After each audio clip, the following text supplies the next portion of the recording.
আবার হচ্ছে নিয়মিত গরু খামারে বিক্রি হয়ে যাচ্ছে টাকা 12 আইডিয়ার পর ওই কম কম এখন তো দাম বেশি গরুবার কেউ লসে দেয় যাওয়ার আগে কোন দিয়ে থেকে যখন যাওয়াই হোক তখন দিয়ে দিবে তখন ও 1 লাখ করে দিয়ে দেবো এখন তো লসে দেওয়া যাচ্ছে না এখন তো দিবে এখন আবার দেয় এখন দিবে দেখা যাচ্ছে আর বিক্রি হচ্ছে না এখনো 1,80,000 আর 50,000 নেই বেশি থেকে গাড়ি দিতে পারছি ওই একদিন আগে কিনতে পারে দাম ছাড়বো এখন গরু রাখতে না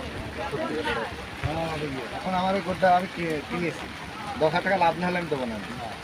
যখন আপনারা আর নেবেনই না নে এখন 50,000 টাকা লসে ঘড়িটা নিয়ে যাবো না তুমি গামা ব্যথা আর কিনবে আর এইটা এই যে এটা হলো 280